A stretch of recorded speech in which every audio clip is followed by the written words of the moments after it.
त्यांचं आता त्यांच्या जीवनातलं दुसरं ध्येय काय आहे? त्या सगळ्यांचा निपात करायचा, निकंदन करायचं, निर्दालन करण्याचं दुष्टांचं. आणि दुसरा हेतू काय आहे की युधिष्ठिर जो राजा आहे, युधिष्ठिराची त्याची अजून भेट नाही. भीम, युधिष्ठिर, भीम, अर्जुन, नकुल, सहदेव या सगळ्यांची भेट नाही आहे त्याची अजून. श्रीकृष्ण द्वारकेला आलेला आहे आणि त्यांनी असं ऐकलं की द्रौपदीचं स्वयंवर उभं राहिलं आहे. द्रुपद राजाची ही मुलगी याज्ञसेनी द्रौपदी अति तेजस्वी आणि अतिशय सुंदर, सावळी, लांब सडक केसांची अत्यंत सौंदर्यवती अशी कन्या होती. मी हे वर्णन जे सांगतोय ना, तिचे लांब सडक केस यांचा उल्लेख आहे, तिच्या सावळ्या वर्णाचा उल्लेख आहे, तिच्या तेजस्वीपणाचा उल्लेख आहे, तिच्या सौंदर्याचा उल्लेख आहे या भागवतामध्ये. आणि ही द्रुपद राजाची कन्या याज्ञसेनी आहे. ही यज्ञकुटातून मिळालेली दृष्टद्युम्न, त्याचा भाऊ, तिचा भाऊ. तिने स्वयंवर मांडलं. पूर्वीच्या काळी राजकन्या आपलं स्वयंवर घोषित करायच्या आणि सगळे तत्कालीन येणारे जे काही वर असायचे त्यांनी जर तिचा पण जिंकला तर ती त्यांना वरमाला घालायची, अशी पद्धत होती. वेगवेगळ्या प्रकारचे विवाह आहे. वैदिक विवाह एक पद्धत आहे, स्वयंवर हा दुसरं पद्धत आहे. राक्षस विवाहाने श्रीकृष्णाने पळवून आणलंय. मला तुम्ही राक्षस विवाहाने, राक्षस पद्धतीने पळवून द्या, हा तिसरा विवाह आहे. असे वेगवेगळ्या प्रकारचे विवाह पद्धती आहेत. आपल्या इथे वैदिक विवाह पद्धती रूढ झाली आपल्या भारतामध्ये. सांगायचं तत्व आहे की द्रौपदीचं लग्न उभं राहिलं कळल्याबरोबर तत्कालीन जेवढे म्हणून राजपुत्र होते ते सगळे तिथे पोहोचले. श्रीकृष्ण आणि बलराम म्हणाले, श्रीकृष्णाला बलराम श्रीकृष्ण म्हणे, दादा अरे हो, मध्ये माफ करा, एक लहानशी गोष्ट सांगायची राहिली की रुक्मिणीच्या आधी बलरामांचं लग्न झालेलं. बलरामाला रैवत नावाचा राजा होता. त्या रैवत नावाच्या राजाला रेवती नावाची मुलगी आहे. ती रेवती नावाच्या मुलीला घेऊन तो बलराम, तो रैवत राजा हा ब्रह्मदेवाकडे सत्य लोकामध्ये गेला. बरं, तिथे ब्रह्मदेव त्यावेळेला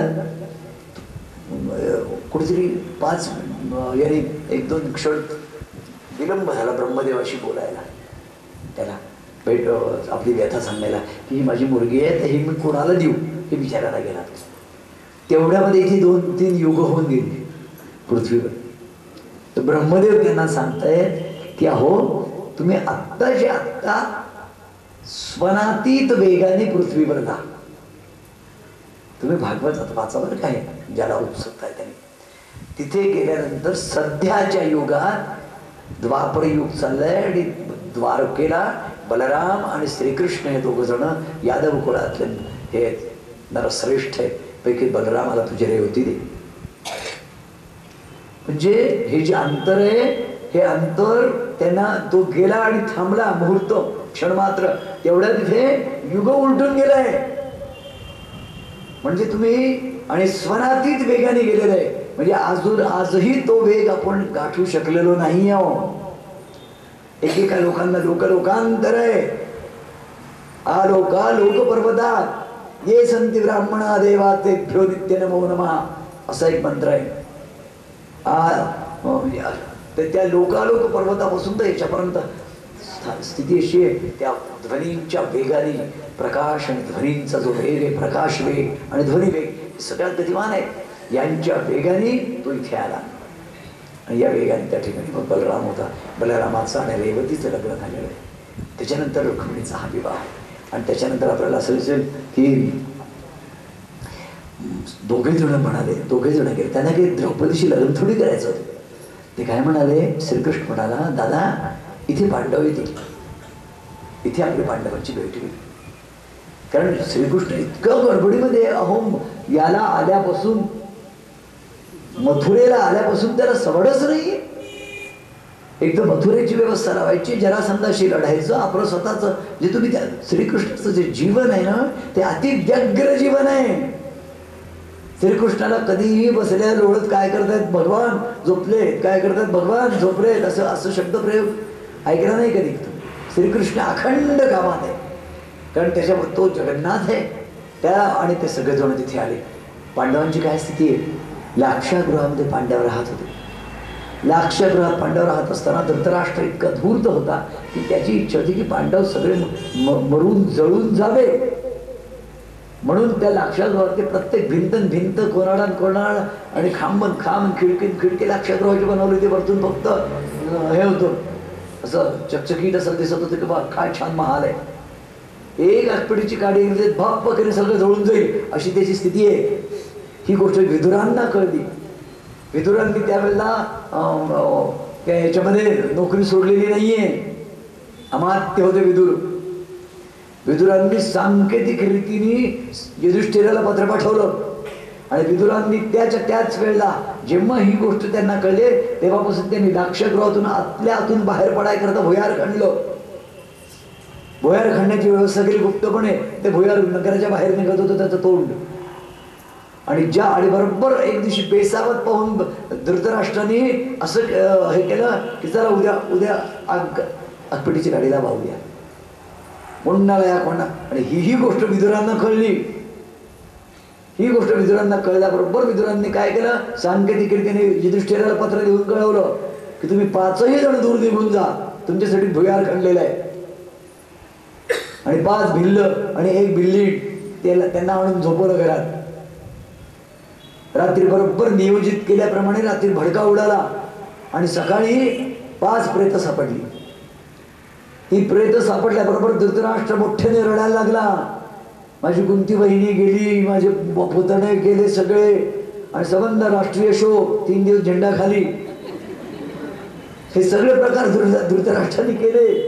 राजनीतिज्ञ पुरुष आहे तो. आणि सगळं हस्तिनापूर शोकामध्ये. आणि एवढंच नाही तर या 5ांचं श्राद्ध करून मोकळा आनंदकडे. दुर्योधनाला सांगितलं आता निर्वेदपणे तू राज्य कर. गेलं तुझे.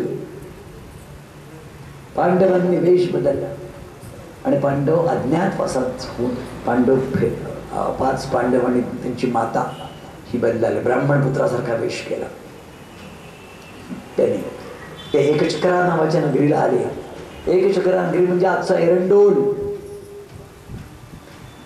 अंमळनेर आणि एरंडोल म्हणून आहे ना खानदेशमध्ये. जळगाव, पाचोरा, धुळे, जळगाव, पाचोरा, अंमळनेर आणि एरंडोल असे 4-5-6 गावं मिळून खानदेश आहे. त्याच्यात एरंडोल आहे. तिथे पद्मावती नावाचं गोड स्थान आहे गणेशाचं. जरूर जाते त्या गणेशासाठी. तिथे इंद्राने तपश्चर्या केलेली आहे. कमळ आहे, कमळांचे सरोवर. तुम्ही जरूर जाऊन या. त्या एकचक्र नगरीमध्ये एका माणसाच्या घरी, ब्राह्मणाच्या घरी ते राहायला लागले. गरीब अगदी ओळख न देतात. त्या एकचक्र नगरीचे तिथे एक बकासूर नावाचा राक्षस होता. त्या बकासुराला रोज आपल्या घरातला एक मुलगा एका घरातून द्यावा लागायचा रोज. आणि एक दिवशी अशी स्थिती आली की त्या ब्राह्मणाच्या घरच्या माणसावरती पाळी आली आणि ते सगळे रडत होते. कुंती मातेने विचारलं की तुम्ही सगळे का रडता. तर त्यांनी सांगितलं की अहो इथे एक बकासूर नावाचा मोठा राक्षस तो माणसं खातो आणि एकेका माणसाला द्यावं लागतं. एकेका घरातून एक माणूस.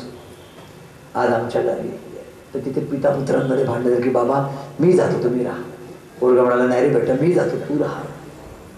भीम म्हणाला कोणता बकासूर आहे सांगा पण मला, मी जातो. कुंती माता म्हणाली तुम्ही दोघेही जाऊ नका, माझा मुलगा जाईल. भीमाने सांगितलं मला चांगलं गाडाभर अन्न तयार करा.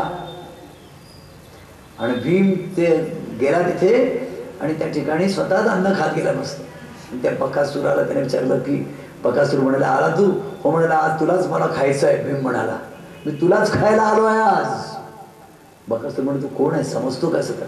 नाही मी काही समजत नाही म्हणे मला इतकी भूक लागली आहे. भीम म्हणाला की गाडातलं अन्न खाल्लं तरी पोट नाही भरलं आता उरलाय तू. आणि भीमाने बकासुराला तिथे मारून टाकलं आपल्या गदेनी. काय उंचं मुक्त केलं एका संकटातून त्या नगरीला. आणि त्या एकचक्र नगरीला असताना द्रौपदीचं लग्न तिथे जाहीर झाल्याचं कळलं. त्यावेळेला हे 5ही पांडव सामान्य वेशामध्ये जाऊन तिथे बसले गंमत पाहायला. त्या द्रौपदीने काय पण लावला होता. एक वरती अशी फिरणारी मासोळी होती, यंत्र होतं, ते गरगर फिरत होती. तिचे 2 शिड्डोळे होते आणि ती तिचं प्रतिबिंब खाली तळ्यामध्ये खाली असं पाणी ठेवलेलं होतं, त्याच्यात ती त्या फिरत्या मासोळीच्या डोळ्याला खाली पाहून वरती मारायचं, सवेद करायचं. आणि याच्याकरता सगळे धनुर्विद्येतले त्या काळातले मोठमोठे लोक होते ते येऊन बसले होते. श्रीकृष्णही पाहत होता, दुर्योधन होता, दुःशासन होता, जरासंध होता, शिशुपाल होता, सगळ्यांना अभिलाषा की ही याज्ञसेनी द्रौपदी आपल्याला वरमाला घालेल. आणि एक कालाही जमलो नाही. शेवटी तो दृष्टद्युम्न उठला, म्हणाला की काल विडंबना आहे की आजच्या घटकेला आमच्या या भारतवर्षामध्ये एकही धनुर्विद्येत निपुण असलेला पुरुष नसावा. माझी बहीण कुमारी राहील, पण वाटेल त्याला लग्न नाही करणार, वाटेल त्याच्याशी. आणि ते तेवढ्यामध्ये कर्ण जोडायला लागला. तो म्हणाला मी सूतपुत्राला वरणार नाही. कर्णाने जळजळीत कटाक्ष टाकला तिच्याकडे. तेव्हापासून कर्ण आणि द्रौपदी यांच्या चित्तामध्ये एकमेकांबद्दल वाईबैर सुरू झालाय.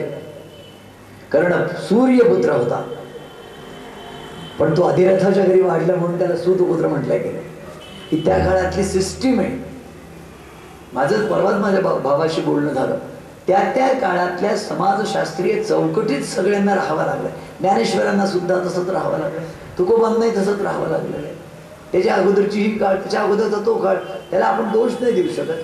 परंतु त्या काळातल्या आज कोणी काही करावं ना, कोणी काही म्हणत नाही, ही आजची चौकट आहे.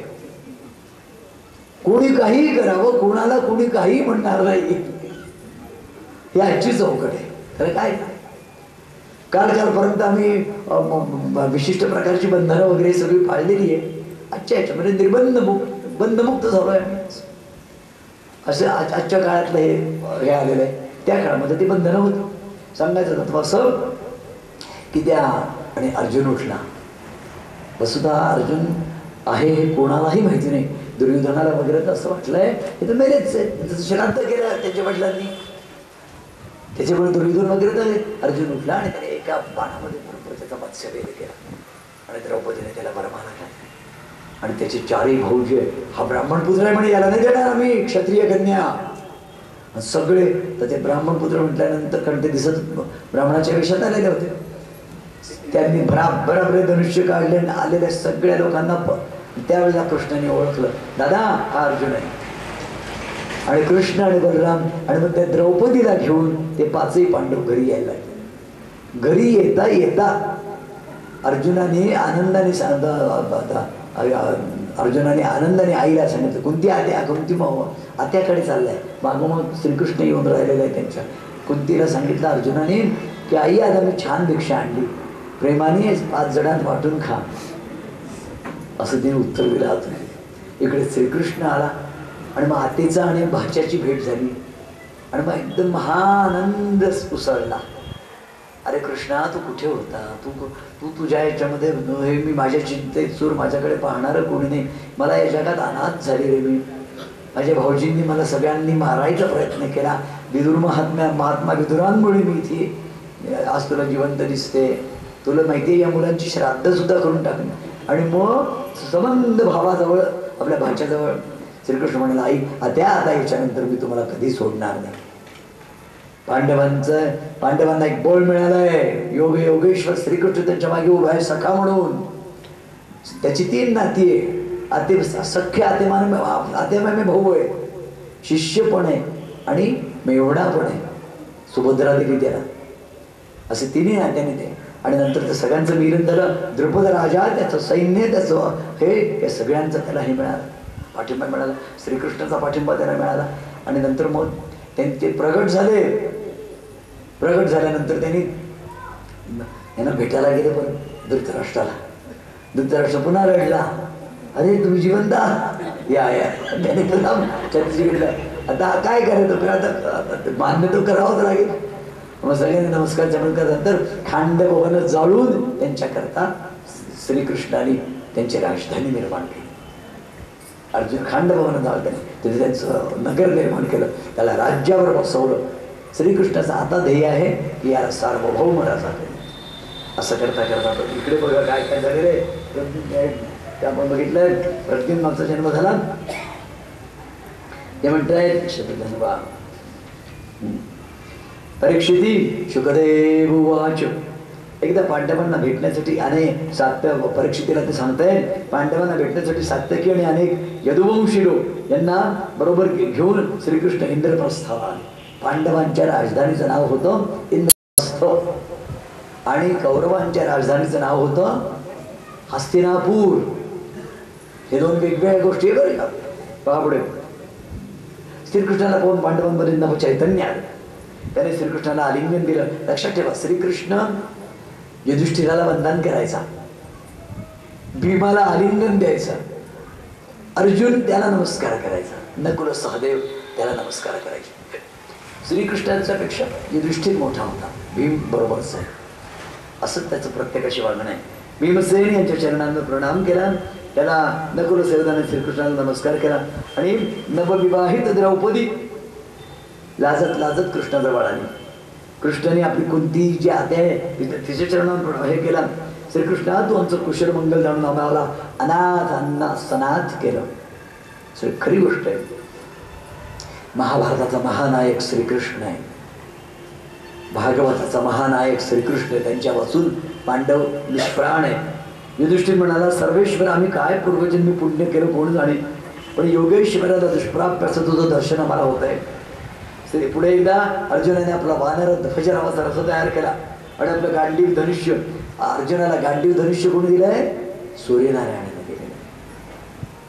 आणि गांडीव हे धनुष्य त्याचा अक्षय भाता होता, त्याच्या भात्यातले बाणगडी संपत नव्हते आणि त्यांना तहान लागली. दोघ जण मग मित्र आहेत, अत्यंत लाडके मित्र, एकाच परमावर झोपायचं, एका ताटात जेवायचं, एकमेकांची कुस्ती करायची, खेळायचं, असं अर्जुन श्रीकृष्णाचं नातं होतं. तिथपर्यंत जोपर्यंत तिने विश्वरूप दर्शन पाहिलं नाही तोपर्यंत.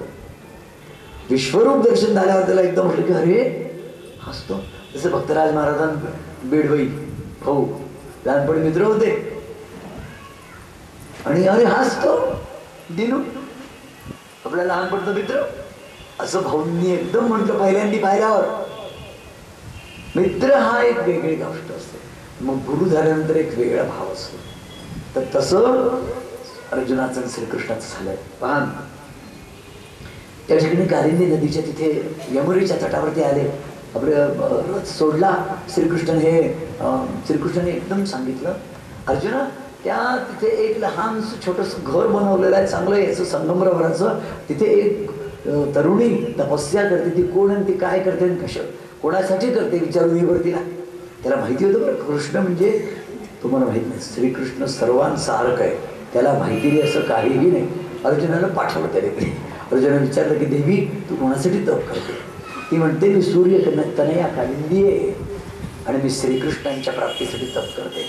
देवी ते आले, देवीला घ्यायला झाले होते ते.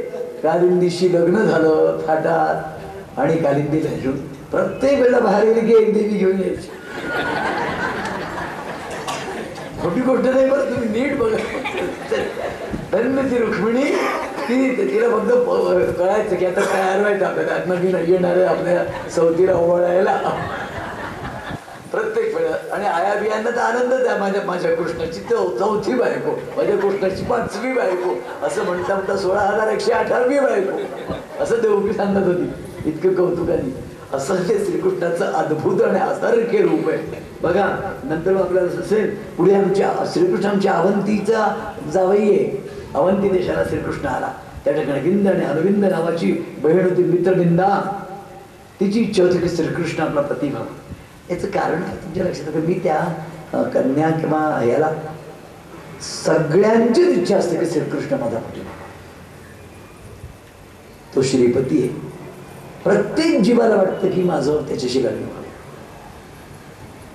आणि लग्न का व्हावं, लग्न का व्हावं एक नीट लक्षात घ्या. मी विचार करतो प्रत्येक गोष्टीचा की असं काय वाटतं. मला एक सांगा, अत्यंत सन्निकट सान्निध्य ज्या भावात जाणार आहे तो भाव आहे, म्हणून लग्न व्हावं. म्हणजे तो श्रीकृष्ण आणि श्रीकृष्णाच्याशी वेगवेगळ्या नात्यांनी गतीर भरता असे 2 शब्द आहेत भगवद्गीतेमध्ये. गती आपल्या जीवनाला गती देणारी एकमेव शक्ती ती आहे, आणि भरता म्हणजे माझं पोषण करणारा पती तोच आहे. माझा स्वामी तोच आहे, माझा नाथ तो, नाथांचा नाथ असं शब्दप्रयोग आपण वापरतो. त्यावेळेला आपण काय करतोय, माझं सर्वस्व त्याच्या हातात आहे. तो माझं मंगल कुशल कल्याण काय आहे तो ठरवणार आहे, मी त्याला फक्त अनुसरणार आहे.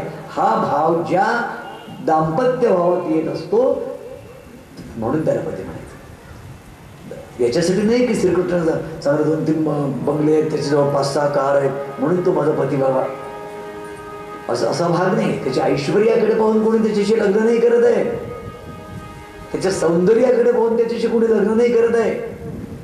त्याचं पश्चिमे योगमैश्वरम, त्याचं जे संप्रभुत्व आहे, त्याचं जे सार्वभौमत्व आहे, त्याचं जे सर्वज्ञानीपण आहे, सर्वैश्वर्यत्व आहे, त्याच्याकडे पाहून प्रत्येक जीवाला वाटतं. त्यांना वाटलं त्यात नवल काय. पहा पुढे, मी स्त्री असतो तर मलाही वाटलं असतं की कृष्ण माझा नवरा व्हावा. एवढंच मी एका वाक्यात सांगतो. त्यात नवल काय आहे, माझा तो पती आहे, आजही आहे, कालही आहे, उद्याही राहील. आपला त्याच्यामध्ये अवंती देशाचे राजे मित्रविंदा आहे, तिला असं वाटत कृष्ण आपला पती व्हावा. श्रीकृष्णाची आपल्या राजादी देवी तिची ती कन्या होती. कृष्णाने राजांच्या भर समेतून तिला बलपूर्वक पळवून गेलो, तिच्याशी लग्न केलं. त्याच्यानंतर कोसल देशाचा परम धार्मिक राजा होता नागनजित, त्याची कन्या होती सुंदर नागनजिती. राजाने एक पण लावला होता तिच्या विवाह करता. त्यांनी 7 दुर्दांत बैल होते. दुर्दांत म्हणजे उच्छृंखल, उद्दंड, कोणाच्याने आवरले जात नव्हते असे. या 7ही बैलांना एका वेसणीत जो बांधेल त्याला मी आपली पोरगी दिली. काय पळ आहे, अशी अनेक बिचारे आले आणि त्यांना आपल्या शिंगांनी मारलं, कोणाचे फ्रॅक्चर झाले, कोणी काही झाले, कोणी काही झाले, पुन्हा आलेच ते बिचारे. श्रीकृष्ण आला तर जन्माचं गाई गुरांमध्ये खेळलेला, त्यांनी सगळ्यांना चुचकारलं, एकाच्या बांधन त्या पोरीला म्हटलं चला. श्रीकृष्णाला तर काही हेच नव्हतं, कष्टच नव्हते. गाई गुरांना बांधायला त्याचा जन्म गेला. तो रांगायला लागल्यापासून गाईचं पुच्छ पाहत होता, पकडत होता रांगायला लागल्यापासून. त्याला काय गाई बैलांचं कौतुक नाही. असं त्यांनी नागराची तिशी लग्न केलं. नागराची त्याने पूजा केली. ते म्हणते तिची त्यांनी आपली कन्या सत्या तिला पहा कोण कोण झाल्या आतापर्यंत, रुक्मिणी, सत्या, कालिंदी, नागनजिती अशा. आणि भद्रा नामक कन्याशी तिने विवाह केला. भद्र देशाची सुलक्षणा नावाची त्याची कन्या लक्ष्मणा हिचं हरण केलं. आणि मग एक विलक्षण गोष्ट झाली त्यांच्या याच्यामध्ये. एक आणखी लग्न कसं झालं ते सांगतो. त्याच्या अगोदर लहानशी दुसरी गोष्ट. भौमासुर नावाचा एक, भौमासुराचं नाव नरकासुर आहे. हा प्राग्ज्योतिषपूर नावाचं गाव आहे अरुणांच्या. भौमासुराने अरुणाचं छत्र, अदितीची कुंडल, देवांचं मणिपर्वत, हा असा अजय आणि अजिंक्य असा राजा होता. श्रीकृष्णाला त्याने सांगितलं प्राग्ज्योतिषपुराला आणि तो राहत होता. त्याने आपल्या नगराभोवती असा विलक्षण मोठा खंदक खणला होता. त्या खंदकामध्ये जलचर होते, पाणी होतं, मगर होती, त्याच्यामध्ये मूर नावाचा दैत्य होता आणि पलीकडे त्याचं भवन होतं. जो तो खंदक ओलांडून कोणाचा हे करतोय आक्रोश, जो कोणी ते बंद करायचं रडणं, म्हणजे जो कोणी तो खंदक ओलांडून आतमध्ये जाईल तोच त्याला. आणि इकडे काय झालं माहिती आहे का, इकडे लहानशी गोष्ट. श्रीकृष्ण असतात तरी श्रीकृष्णाच्या जीवनात कशा घटना घडतात बघा. एक दिवशी श्रीकृष्ण काय होता, 64व्या लाडका खेळ कोणते, आम्ही त्याला चौसर म्हणतो. तुम्ही काय म्हणता, पट म्हणतात कोणी, चौपट. तर पुण्याला 15 मिनिटं याच्यावर होतं की नक्की काय म्हणतात खेळायला. मग त्यानं समजावून सांगितलं की आपण दिवाळीच्या वेळेला, लक्ष्मीपूजनाच्या वेळेला किंवा असं झाल्यानंतर रात्री ज्या वेळेला बसतो त्यावेळेला असं कवड्या असतात, नरदा असतात, चौसर असतो. हा प्राचीन काळातला खेळ आहे अगदी. आज सुद्धा श्रीकृष्ण रुक्मिणी रोज चौसर खेळतात. द्वारकेला या सकाळची आरती झाली आणि श्रीकृष्णाचा पट बंद व्हायची वेळ आली की सुंदर हे गारीच्या टाकतात, 2 लोड बांधतात, चांदीच्या नरदा आहेत, सोंगटे आहेत आणि तिथे चांगले हे टाकतात, हे ठेवतात आपल्या कवड्या, त्याला सुद्धा चांदीची आभरण आहे. आणि इकडे कृष्ण बसले, तिकडे माता रुक्मिणी बसलेली आहे आणि दरवाजा बंद होऊन ते दोघंजण चौसर खेळतात. आणि सगळ्यात मला द्वारका आवडलंय की 12:30 ते 2 वाजेपर्यंत सगळे झोपतात. बरं, देव आणि घर आणि नगर सगळं 12:30 ते 2 द्वारका पूर्ण शांत असते. द्वारकेला माझा 15 दिवस मुक्काम, सुंदर द्वारकेला सप्ताह झाला. गोपाळ जसं आपलं भक्तराज वात्सल्य आश्रम जो आहे हा, हे म्हणजे गोपाळकृष्ण मंदिर आणि इथे आमचा भागवत होत आहे. इतक्या जवळ भागवताला मोठी धर्मशाळा घेतली होती. तर रोज त्याला नमस्कार करून इथे बसायचं, जाताना नमस्कार करून जायचं आपल्या मुक्कामावर. तर ही जी काही स्थिती आहे चौसर खेळायला त्या ठिकाणी, तर इथे आपण हे कशा करता म्हणतोय, हे दोघे जण एकदा श्रीकृष्ण चौसर खेळत होता आणि एक दिव्य तेजस्वी पुरुष येतोय असं त्याला कोणी सांगितलं. कोणी सेवकाने, महाराज सत्राजित नावाचा सूर्य येऊन राहिलाय. श्रीकृष्ण म्हणजे बरं येऊ दे. श्रीकृष्ण काय असा विचलित वगैरे होणारी व्यक्ती थोडी येतो, तो परमात्मा आहे. तो आला बसला. सत्राजितावरती सूर्याची कृपा होती. तो सूर्याचा उपासक होता आणि सूर्याने त्याला स्यमंतक नावाचा मणी दिला होता. आणि तो मणी दररोज पूजा केल्यानंतर 8 भार सुवर्ण द्यायचा, सोनं द्यायचं. त्याच्यामुळे दररोज सुवर्ण त्याला मिळायचं. तो मणी म्हणजे असं जसं शाळीग्राम असतो तसा तो मणी होता. आणि त्याची पूजा केल्यानंतर त्याच्या खाली तेवढ्या त्या 8 भार सुवर्णाचं असं हे यायचं. श्रीकृष्णाने त्याचं यथाविधी आतिथ्य, स्वागत, पूजा वगैरे काय करायचं ते केलं आणि सांगितलं की सत्राजिता, मला असं वाटतं तू हा म्हणे द्वारकेच्या कोषागाराला देऊन टाक. त्याने आपली द्वारका संपन्न होईल. तुझ्या एकट्यासाठी काय करतो त्याचं, तुला उद्याकडे मारेल. त्यामुळे त्याच्या मोहाने त्याच्यापेक्षा कोषागारा गेल्यानंतर तो आपल्या राष्ट्रीय कोशामध्ये पैशाची भर पडेल आणि तुझंही नाव होईल की तू असं म्हणी दिलं म्हणून. त्याला काही ते पटलं नाही आणि मग तू घरी गेला. त्याला काही ते पटलं नाही आणि मग तू घरी गेला सीतालास. आणि त्याच्यानंतर त्यांनी तो मणी जो आहे, त्याचा भाऊ प्रसेनजित नावाचा भाऊ होता. त्या प्रसेनजिताने तो मणी गळ्यात घातला आणि तो शिकारीला गेला. शिकारीला गेलेला प्रसेनजितला सिंहाने मारलं. सिंहाने मारल्यानंतर जे झोपले त्यांना डिस्टर्ब करू नका. कुणी कोणाला डिस्टर्ब करून आम्हाला सांगितलंय भागवत. शांत कुठेतरी लय लागली तिने अनेक भागवत ऐकली, त्याच्यामुळे तिला काही फरक पडत नाही.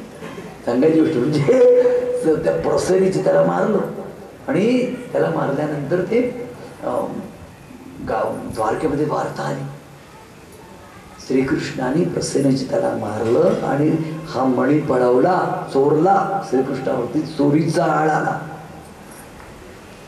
श्रीकृष्णाला वाईट म्हटलं. विचार करा आता, ज्या श्रीकृष्णाने सुवर्णमयी द्वारका निर्माण केली तो मणी चोरे. असे 56 मणी त्याच्यावरून ओवाळून फेकून द्यावे असं त्याचं ऐश्वर्य, ताकद आहे, सामर्थ्य. पण आता आलाय हा, काय करायचं त्याला, आता स्वीकारलं पाहिजे.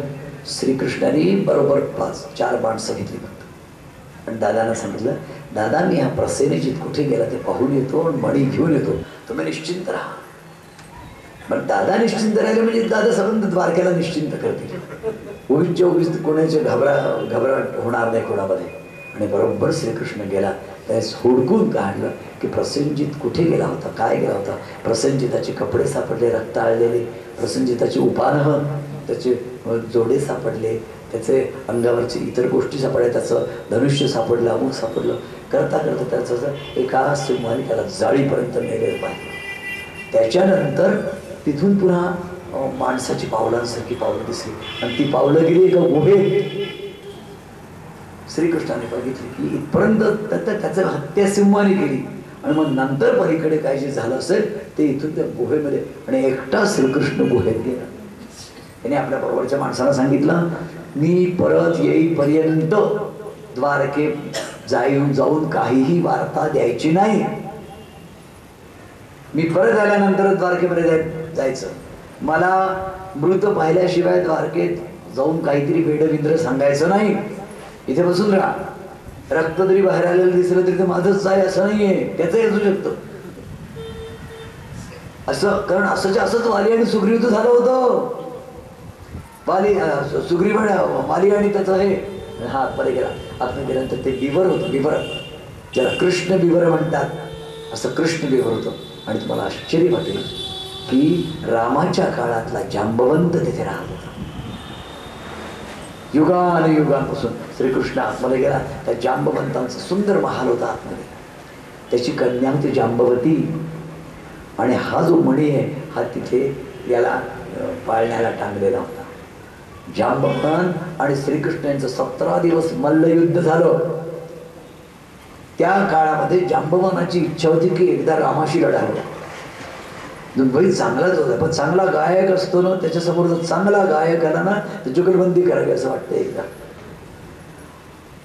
चांगला एक संत चांगल्या संताला दुसरा चांगला संत भेटतो त्यावेळेला आनंद असतो. जो कमी असतो ना तिथे मत्सर असतो. नाही तर भक्तराज महाराज नाना महाराज आनंदी आनंद आहे. भक्तराज महाराज गुलाब बाबा आनंदी आनंद आहे. ज्या ज्या संतांकडे बाबा गेले त्या संतात दोन्ही संत भेटल्यानंतर काय आहे, बीडी माधव आणि प्रयाग यांचं संमेलन आहे. म्हणजे दोन संत एकत्रित आले. गजानन महाराजांकडे वासुदेवानंद सरस्वती येतात भेटायला. आनंद आहे. तुल्यबळाला तुल्यबळ भेटतो. दासगणू महाराजांकडे माहितीये, दासगणू महाराजांकडे गरुडेश्वराहून नांदेडला आले वासुदेवानंद सरस्वती. नांदेडला दासगणू महाराजांना भेटायला. दासगणू महाराज तिथे होते. दासगणू महाराजांना म्हणाले की आमच्याकरता तुम्ही कीर्तन करा. दासगणूंनी त्यांच्याकरता कीर्तन केलं. दासगणू म्हणाले स्वामी आमच्याकरता करुणात्रिपदी करा.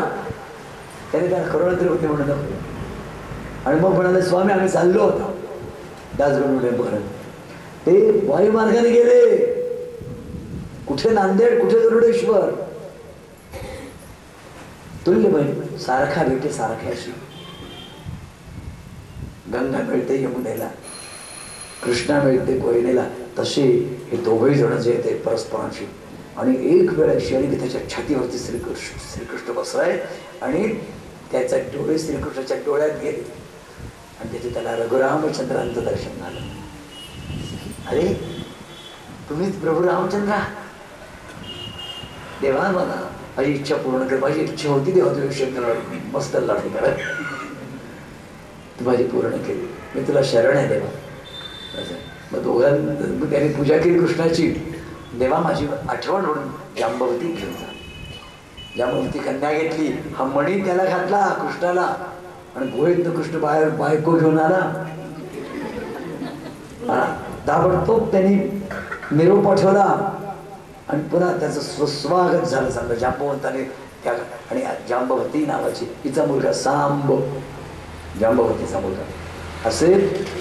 आता काय झालं आणि ही मग काय झालं, ही जी जांबवती होती हे झाल्यानंतर हा जो प्रसेनजिताचं मग रहस्य कळलं कुणाला, त्या सत्राजिताला. आणि सत्राजिताला कळल्यानंतर मग त्याला वाईट वाटलं की अरे आपण कृष्णावरती उगीच आळ घेतला कृष्णाला. आणि श्रीकृष्णाने नेऊन दिला हा तुझा सेवंतपणी सांभाळ, मला काही गरज नाही तुझ्या म्हणायची. पण त्या तिच्या सत्राजित होता तो लज्जित झाला. सत्राजिताने श्रीकृष्णाला म्हटलं माझी सुरेख कन्या सत्यभामा ती तुला देतो. आणि आंदणामध्ये जावयाला तो मणीच दिला त्याने. तो म्हणाला तुझी कन्या घेतो, तो म्हणे नको मला. या म्हणाने मला चोरीचा आळा, तो म्हणे नको तुझी कन्या घेतो करावी. कन्या घे त्याच्याबरोबर आणखी संपत्ती दे. श्रीकृष्ण हुशार होता बरं. बिना संपत्तीने कधी त्याने लग्न केलं नाही. अपरंपार झाला नाही का तो.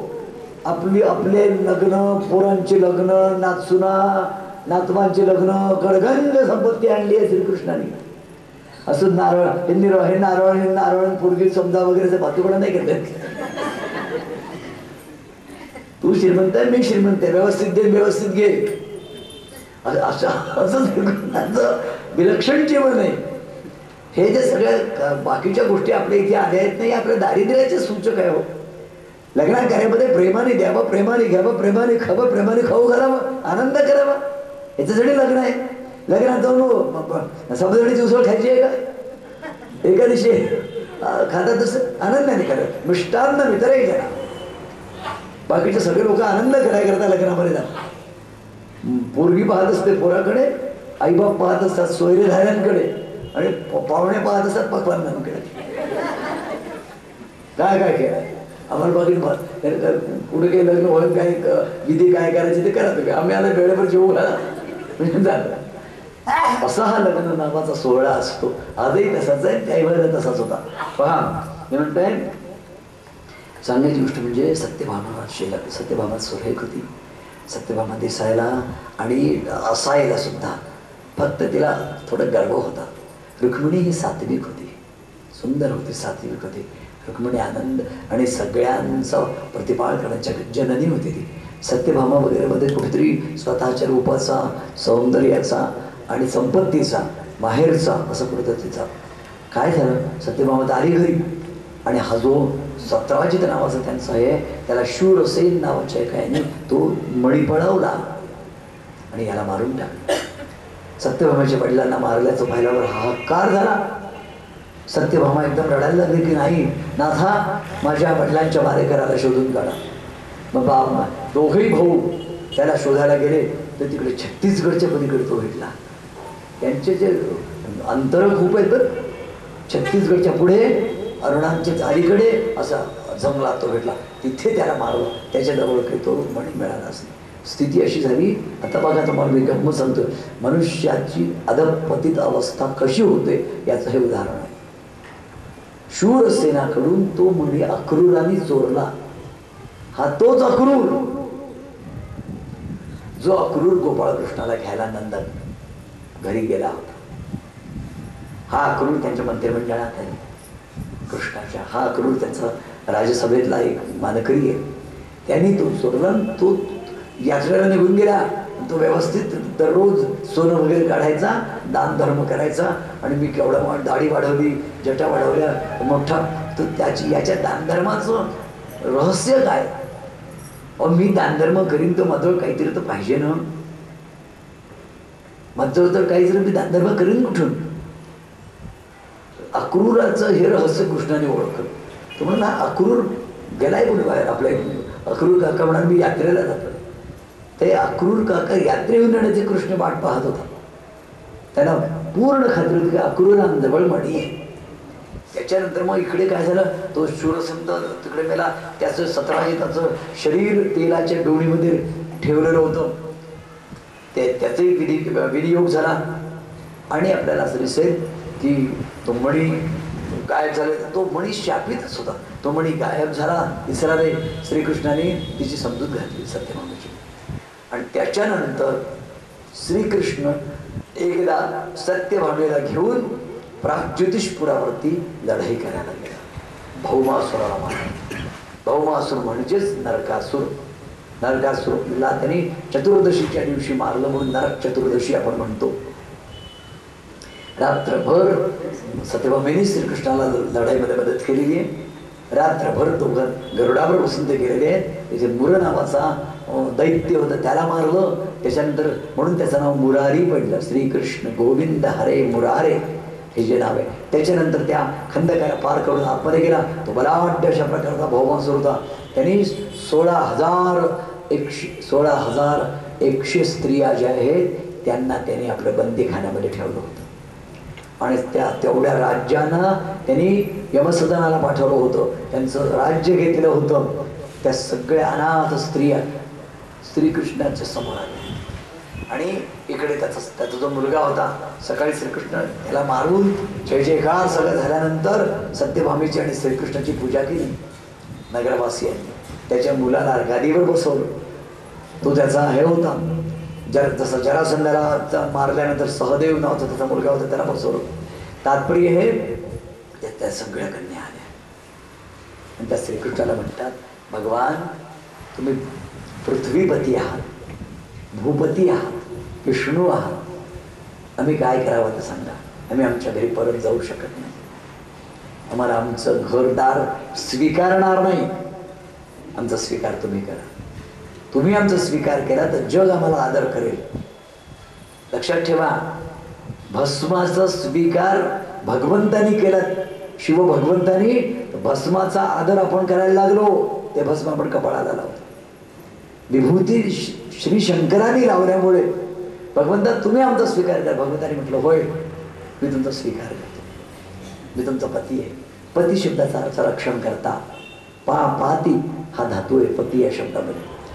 जो मिळवलेल्या वस्तूचं रक्षण करतो, पोषण करतो, वाढवतो, सांभाळतो, तो पती या अर्थाने. आणि ही वस्तू आहे, स्त्री ही एक वस्तू आहे. तुम्हाला एक शब्दप्रयोग माहिती आहे, आपल्या इथल्या जुन्या बोलण्यामध्ये आम्ही वस्तुलाभाकडे लक्ष देतो. वस्तुलाभ नावाचा शब्द वापरायचे.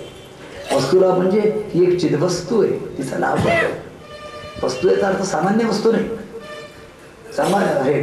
सांगायची गोष्ट म्हणजे 16,000 शिबिका, एकेका शिबिकेत एकेका त्या स्त्रीला बसवलं आणि अपरंपार धन त्यांनी दिलं भौमासुराच्या मुलांनी. आणि श्रीकृष्णाच्या संबंध हे द्वारकेला रवानगी श्रीकृष्णाने आपलं. आणि मग हे दोघजण कुठे गेले? हे गेले स्वर्गात. कोण? सत्यभामान श्रीकृष्ण. संबंध तिकडे पाठवून दिलं द्वारकेला. द्वारकेला सांगितलं की 16,000 घर बांधा, प्रत्येकीला स्वतंत्र भवन, प्रत्येकीला म्हणजे असं दाटीवाटीने एका घरात 4 बाया नाही, प्रत्येकीला स्वतंत्र भवन. म्हणजे नारदांनी हा प्रश्न विचारला आहे की भगवंता तुझं हे विलक्षण ऐश्वर्य पाहून तर तोंडात तू करतोसच कसं आहे? तर नारदांना त्यांना सांगते पा तू भलत्या बांधकडे पडू नको, एक बायको करता आली नाही तुला. ब्रह्मविणा घे आणि नारायण नारायण कर, मी काय करतो याची पंचायती करू नको. म्हणजे कुणी करावी पंचायती? नारदांनी. ज्या नारदांना बिचाऱ्यांना एक बायको करायची मारामार, त्यांनी 16,108 बायका तू कशा करतो, कशा सांभाळतोय कृष्णाला विचारायचं. माणसं काही काही काय करतात, भक्तराज महाराजांना हे विचारायची सोय नव्हती. ते जे करतायत त्याला आपल्याला फक्त शरण जायचं. अंगावरच्या कपड्याने चल उज्जैनला, चालले उज्जैनला. अहो आमच्या घरी यज्ञ झाला, 8 दिवस कपडेच नव्हते आलेल्या लोकांच्या जवळ. मग एका माणसाला पाठवून याची चंटी बनियन त्याचे सगळ्या. एकदा मी तुम्हाला सांगतो, एकदा आमची इथे रात्री आले ना 8-8:30ला, मी भास्कर नुसतं पैजामा आणि बनियननी होतो. गाडीमध्ये बाबा पायात चपला नाही, बाईस अंगावर शर्ट नाही आणि पायात चपला नाही. महांकालाला घेऊन गेल्या मला, माधुरीला बोलावलं आणि हे कर हे कर ते कर ते कर ते कर, आम्ही येतोय असे म्हणून बावण्यासारखी स्थिती व्हायची. हे काय सांगता येतं, आपण कशाला हो म्हणतोय, ही स्थिती व्हायची. जर तुम्ही खरं जर त्यांचा आनंद भोगला असेल तुमच्या लक्षात येईल. आणि बरोबर आणि ते इतक्या हक्काने सांगायचं की जसं आपण पाहून त्याची बापाची नोकर आहोत. खरं तर आपला बाप पण आपण त्याचे नोकर. मी ते असं कागद शिक्का वगैरे अशी भाषा नव्हती. हे की मधुरी चटणी कर लसणाची, अमुक कर, भरीत कर. अगं हे 4 पदार्थ सांगताना तू एकटी आहे घरात, तुझ्या मदतीला खुडणी वगैरे काही नाही. मग ती आपली 4 जणांना बोलवायची, मदत होऊन जायचं सगळे आनंद. आणि आम्ही तिथे गेलो, प्रोफेसर बागे विदाऊट शर्ट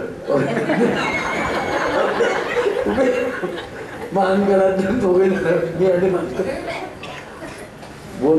असं आहे आमचे गुरु आहेत, ते आम्हाला ते जे म्हणतील ते शिरसावन घेत होतो. हा जीवनातला एक सुरेख निर्मळ आनंद भोगला आहे. तर म्हणून मी खरं सांगतो की या असा आनंद नाही मला जीवनात नाही मिळू शकत. अगदी खरी गोष्ट आहे, जे प्रेम कधी कुणी ना केले ते तू प्रेम होते. अगदी खरी गोष्ट. आणि हे करताना त्यांच्यात काय ताकद होती, म्हणजे ताकदीचाच मनुष्य असं बोलू शकतो, बाकी दुसरा नाही बोलू शकतो. सोयरा नाही, धायरा नाही, कोणी नाही, कोणी नाही असा त्याच्यामध्ये कुठं. कारण त्यांचं म्हणणं असेल की मी स्वामी आहे, मी स्वामी सगळ्यांचा, या भावामध्ये ते जगले. मी दासबीस नाही आहे म्हणत, मी फक्त माझ्या सद्गुरूचा दास आहे, बाकी मी सगळ्यांचा स्वामी आहे. सगळे माझे हो हो हा पेट्रोल टाकेल नाही, कसं म्हणाल मी दिली गाडी काय त्याने म्हणावं की नाही दिली गाडी म्हणून. ही ताकद असते हो, ही सामान्य ताकद नाही आहे. पहा पुढे ते म्हणते आणि 16 सहस्र राण्या त्याने श्रीकृष्णाने हे स्वर्गाला गेले. स्वर्गाला गेल्यानंतर आपल्याला असं दिसेल की बायका जशा नेहमी प्रेमात पडतात कशाच्या तरी स्वर्गामध्ये त्या सत्यभामेने पाहिला पारिजात. नाथा हे याचं रूप घेऊन जायचं पृथ्वीवर.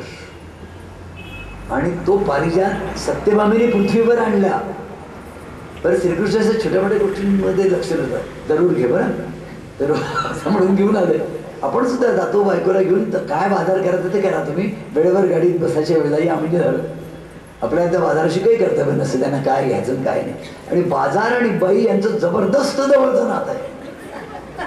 ती बाई प्राचीन काळातली असो की आद्य काळातली असो, आणि ती पंतप्रधान असो नाही तर घरातली आमच्या मोलकरीण असो, कोणी असो. म्हणजे असं म्हणतात सोनिया गांधी सुद्धा बाजारात एकदा जाऊनच येते कुठेतरी असं म्हणतात. नाही एवढी मोठी ती सर्वतृप्त असलेली असलेली बाई आहे ना मुळात.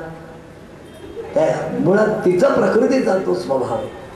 त्याला काहीतरी नवीन दिसतं. घरात सगळं असं तरी छोटं घेऊन येतात काही. ही जी काही रीत आहे काही नवल नाही आहे त्याच्यामध्ये. आमच्या इथे म्हणजे आम्ही मीनाक्षीला गेलो दर्शनाला. तर एवढी जगदंबा मीनाक्षी ती सोडून तो रिक्षेवाला काय म्हणे की 9 वाजेपर्यंत मंदिर नाही उघडणार, पण 9 वाजेपर्यंत दुकानं उघडतील. तर ही म्हणे चला आपण ते दुकानात जाऊन. कारण ते म्हणे आणि म्हणते काय पहा माझी देवी कशी साथी आहे, मला दुकानात जायचं होतं. तर बरोबर रिक्षेवाला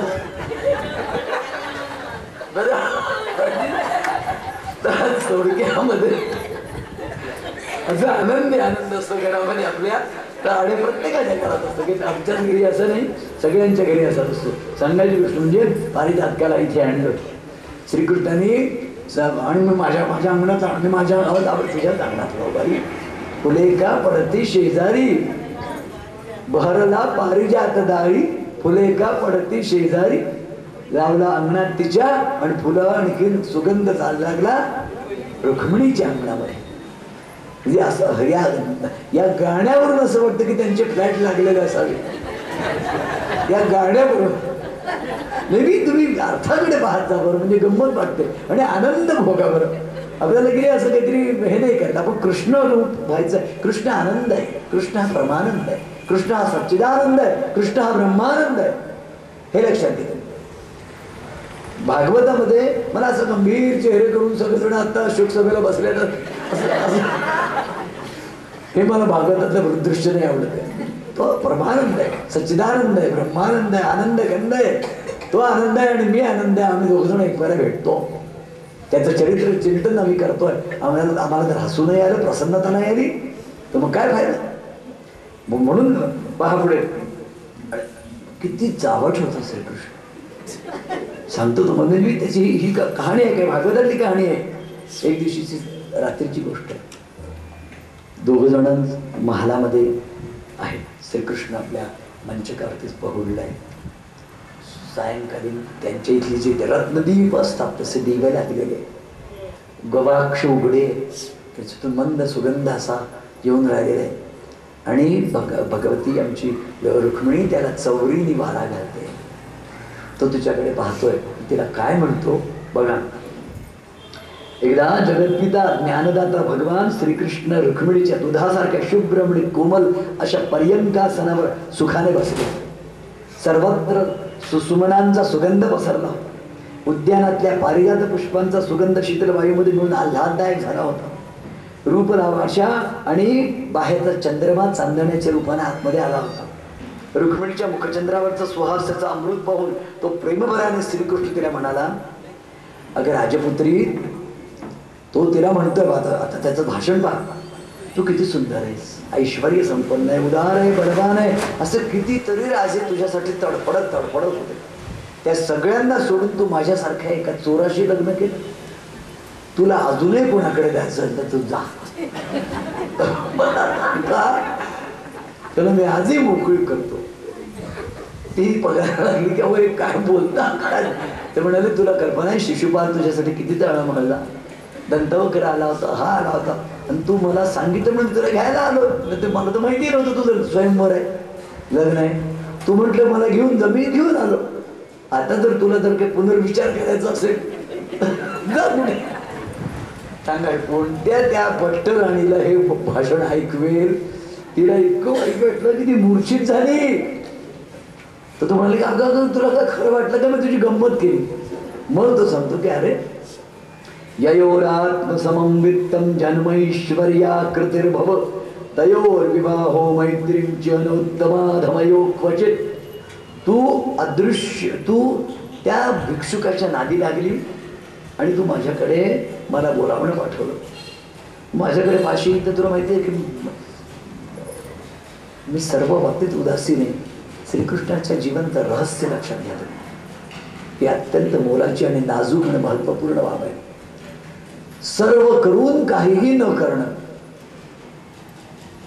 कर्मामध्ये राहून अकर्मा असणं, अखंड सगळ्यामध्ये अटॅच्ड राहून सगळ्यापासून डिटॅच्ड असणं, संघामध्येही निसंगत्व भोगणं, निसंगात ऐक्य पाहणं, ही जीवनकला आहे. This is the art of living. आणि ही श्रीकृष्णाच्या जीवनात परिपूर्ण दिला गेलेली. हे लक्षात, श्रीकृष्णाने सगळं केलं आणि श्रीकृष्ण कशातही नव्हता. जळात राहून कमलपत्रासारखं अलिप्त निष्काम असं राहता आलं पाहिजे संसारात आपल्याला. हे दाखवणारा श्रीकृष्णाचा गृहस्थाश्रम आहे. 16,108 स्त्रिया असून श्रीकृष्ण ब्रह्मचारी होता असं त्यांनी छातीवर हात ठेवून म्हटलंय. आपल्याला या गोष्टीचा विचार केला पाहिजे की हे काय, हा एक खोटं बोलतोय ना, तर आपण काहीतरी खोटं ऐकतोय, चुकीचं ऐकतोय.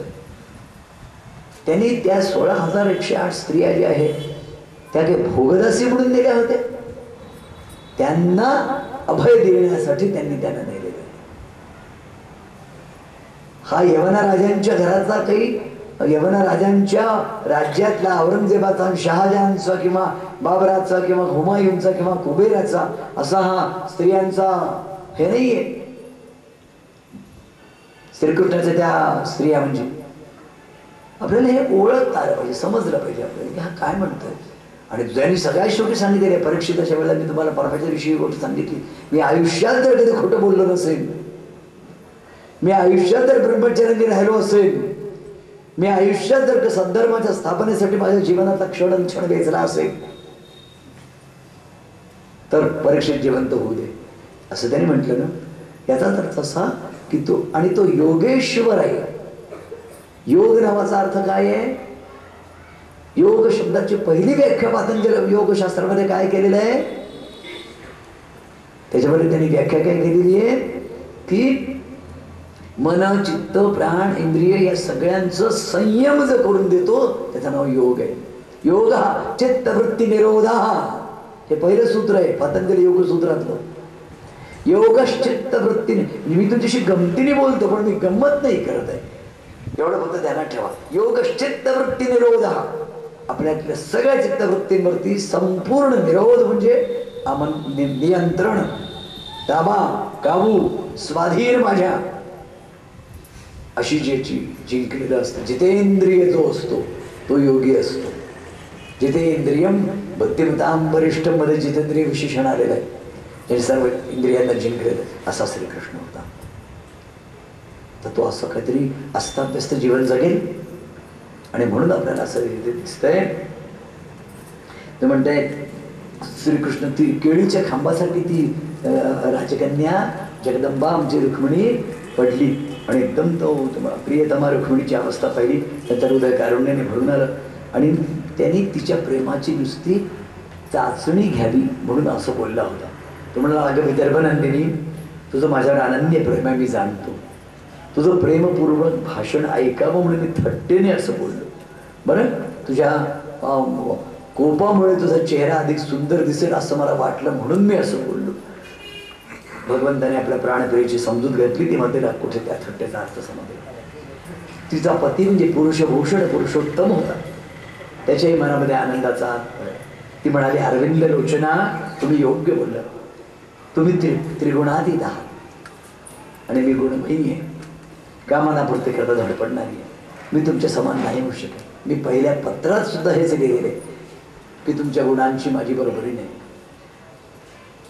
ते म्हणते आपलं राजांशी वैर आहे असं तुम्ही बोलत अगदी बरोबर आहे, पण हे राजे कोण मी जाणते.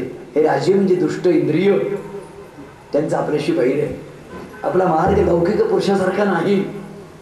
हे मी जाणते. तुमचा मार्ग अलौकिक आणि ऐश्वर्य शक्तीने युक्त आहे. आता ऐश्वर्य शब्दाचा नीट अर्थ समजून घ्या. एकदा सांगतो, म्हणजे काय करू मी शब्दांच्या पाशी आलो की मला 1 मिनिट थांबावंसं वाटतं. ऐश्वर्य हा शब्द मुळामध्ये गीतेत आलाय. पश्चिमे योगवैश्वरम, 9व्या अध्यायामध्ये तो सांगतात माझं योग ऐश्वर्य पहा. ऐश्वर्य हा शब्द श्रीमंती या शब्दाचा पर्याय वाची नाही. ईश्वरीय भावामध्ये जे आहे ते ऐश्वर्य, ज्यात ईश्वरीय भावाचं प्राधान्य आहे, ईश्वराचं प्रागट्य आहे, ईश्वराचं दर्शन आहे, ते ऐश्वर्य युक्त आहे. ऐश्वर्य या शब्दाचा आपण केलेला अर्थ काय आहे की धनकनक संपन्न, हा आपण केलेला अर्थ आहे, हा आपल्या पुरता. जसं माया या शब्दाचा अर्थ आपण काय केलाय, खूप माया जमवली आहे पागे साहेबांनी. असं म्हटलं की माझ्याकडे खूप पैसा आहे असं तुमचं समजूत होईल. समजूत होणे हा तुमचं माझ्याबद्दलचं असं समजूत ही मायाच आहे. म्हणजे जे खरं नाही ते तुम्हाला वाटणार आहे. त्याच्यामुळे खऱ्या अर्थाने आपण प्रभूची माया कळू शकत नाही. अघटित तव ही माया, हे जे भगवान आपले भक्तराज महाराज म्हणतात तशा प्रकारचं. तर हे ऐश्वर्य जे आहे हे ऐश्वर्य असं की सगळ्या इंद्रियांचे तुम्ही दंडन करून त्यांच्यावरती स्वामित्व मिळवलेलं आहे. अरविंद रोचना ते म्हणते की समस्त ऐश्वर्य शक्तीने असे तुम्ही आहात असं मी जाणते. तुम्ही स्वतःला अकिंचन म्हणवता. अकिंचन म्हणजे दरिद्री नाही. अकिंचन म्हणजे की एकही वस्तू तुमच्यापासून असत नाही असा अकिंचनचा दुसरा अर्थ आहे. एकही वस्तू अशी नाही आहे चराचरातली की जी परमात्म्यापासून नाही, ते अकिंचन आहे. अशा अनेक गोष्टी सांगताय. ते म्हणतात हे कमलाक्षा आपण माझे आत्माराम आहात. हे लक्षात घ्या, ती त्यांची प्रिय पत्नी नाहीये, ती त्यांची ती जी त्यांच्या जीवनात आली आहे, मी तुझी दासी म्हणून येते. एक म्हणजे क्षमा करा बरं, मी तुम्हाला माझ्या कोणत्याही शब्दांचा अर्थ विपरीत घेऊ नका, पण सीता आणि राम, रुक्मिणी आणि पांडुरंग, विष्णू आणि लक्ष्मी, याच्यामध्ये ह्या सगळ्या ज्या जगदंबाईनं या त्यांच्या पतींच्या इच्छेप्रमाणेच वागत आल्या. पतींना आपल्या इच्छेप्रमाणे वागवण्याची अभिलाषा कोणीही केली नाही. हा आमच्या भारतीय संस्कृतीचा एक प्रकृती संकेत आहे. पती ऐकतोय, पतीला राबवते. म्हणजे अहो मी कॅनडाला गेलो, ज्यांच्या घरी गेलो त्यांच्या घरी करुणा त्रिपदी वगैरे असं सगळं ते नानांची शिष्या भेटली. त्यांनी तिथून ते अमेरिकेतून त्यांना फोन केला की ते पागे साहेब आलेले आहेत, त्यांनी मार्तंड मारलेले आहे, त्यांना घरी बोलाव. आणि मग आम्हाला तिथे म्हणजे मलाही आश्चर्य वाटलं की काय देवाची लीला. आणि आम्ही तिथे गेलो, त्रिपदी वगैरे केली, सगळं सुंदर.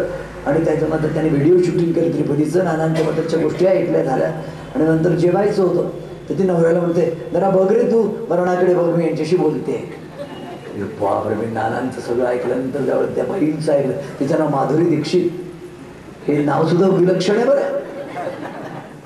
माझ्या सुनेने सांगितलं काका ती नाही माधुरी दीक्षित, ती वेगळी आहे बरं का. तर मग आणि तिने मला आदल्या दिवशी ज्यावेळेला आम्ही भेटलो होतो तर तिने जाता जाता कारमध्ये बसताना माझ्या मुसुनेला विचारलं की ते नानांची पोथी कुणी पाग्यान दिली, ते कोण आहे यांचे. अगं हेच ते.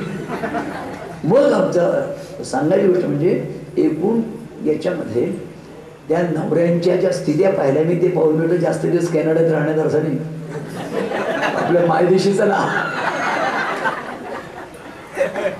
एकूण म्हणजे तुम्हालाही मी सांगतो तुम्ही जरूर द्या, पण ना तर तुम्ही 6 महिन्यात परत आले तर मी हरून देईन.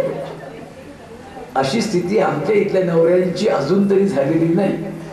प्रेमाने म्हणजे पूर्ण खात्री आहे. हिरवे साहेब बरोबर आहे ना. हो अशी आनंदाची स्थिती कृष्णाच्या काळामध्ये. कृष्ण आणि रुक्मिणीचं असं सुंदर बोलणं झालं. श्रीकृष्णाने तिथं ग्रहोस्थोचित धर्माचं पालन ते करत होते. मग अनिरुद्धाचा विवाह झाला. अनिरुद्ध कृष्णाचा एक मुलगा आणला. त्या अनिरुद्धाला कोणाची बायको मिळाली माहिती? ज्या रुक्मिणी आपल्या बहिणीला कृष्णाने पळवून दिलं म्हणून रुक्मी रागावला होता आणि श्रीकृष्णाला मारायसाठी त्या रुक्मीचे त्यांनी केस विडंबित केले, हे केलं आणि त्याला अपमानित केलं, मारून टाकणार होता. पण होणाऱ्या बायकोच्या इच्छेप्रमाणे त्यांनी मारलं नाही. त्या रुक्मीची मुलगी आता घरी सून. आता म्हणजे रीत बघा, रुक्मिणीची मुलगी अनिरुद्धाला दिली, म्हणजे रुक्मिणीच्या मुलाला दिली, आणि त्या लग्नामध्ये आता म्हणजे आजही असं होतं, त्याही वेळेला असं होत होतं, आज काहीही नवल होत नाहीये.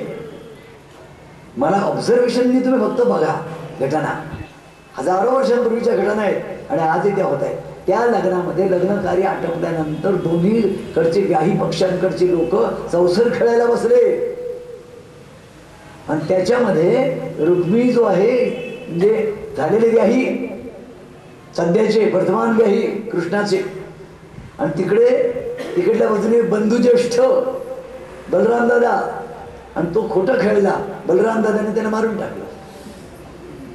खेळ दाच्या दागी आता काय बरं, कृष्ण दादांनाही म्हणू शकत नाही की दादा तुम्ही आता कालची व्याही कालच रंग आटपलाय, व्यायांना मारू नका वगैरे. कृष्णाने रुक्मिणीला सांगितलं की आपण इथे राहूच नाही, चला आपण जाऊ, आपण चालले जाऊ, आपल्या समोर झालंच नाही, तुम्ही काळजी करू नको. पोरगी आली आहे आपल्या घरात, जाऊ दे, तू त्याच वेळेला मरणार होतो, माझ्या हातून मरणार, तू माझ्या भावाच्या हातून घेणार. रुक्मिणीने सगळं मागून घेतलं. म्हणजे थोडक्यात आजही तुम्ही पाहतो ना, लग्नामध्ये मारामाऱ्या होतात, लग्नामध्ये दारू पितात, लग्नामध्ये द्यूत खेळतात, हे आजही चाललंय ना. वर्तमानपत्रात आपण वाचतो अनेकदा. हे काही आजचंच नाहीये, हे त्या काळापासून चालत आलेलं आहे, त्या काळापासून चालत आहे. आणि इतकं विलक्षण अशा प्रकारचा तो घटना घडल्यावर सगळं त्याचे बोधभीत काही नाही, पुन्हा तसं जे तसेच सगळे करून राहिलेले. श्रीकृष्ण मग काय विचारलं, बलराम खवळून उठला, मारलं. श्रीकृष्ण त्याने सांगितलं, रुक्मिणीला समजावलं, घरी आणलं.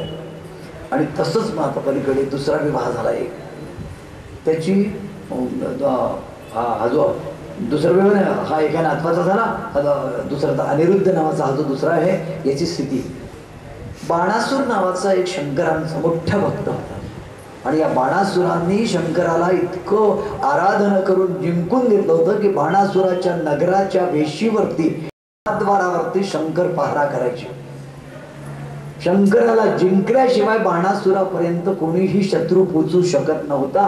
असं अमोघ आणि असं अतुलनीय त्याचं नगर होतं. आणि त्या नगरामध्ये त्याची मुलगी होती उषा.